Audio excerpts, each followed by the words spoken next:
Isang maagham na araw sa ating lahat.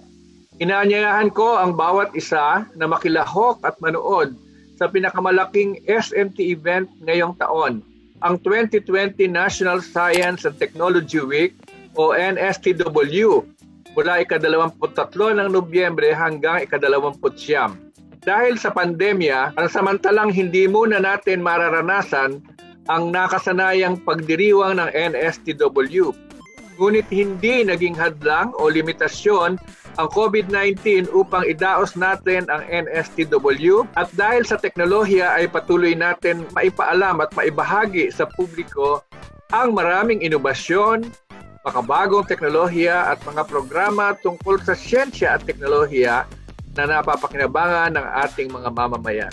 Sa temang agham at teknolohiya, sandigan ng kalusugan, kaayusan, kabuhayan at kinabukasan, may mga webinar, career talk, film showing at iba pa na aming ipapakita na nagbibigay solusyon sa mga problema natin sa pang-araw-araw na pamumuhay.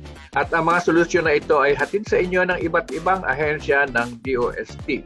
Para sa karagdagang impormasyon hinggil sa 2020 NSTW, bisitahin lamang ang www.nstw.dost.government.ph at huwag kalimutang i-follow at i-share ang mga post sa ating official Facebook page na National Science and Technology Week at gamitin ang hashtag na 2020 NSTW at hashtag Science for the People.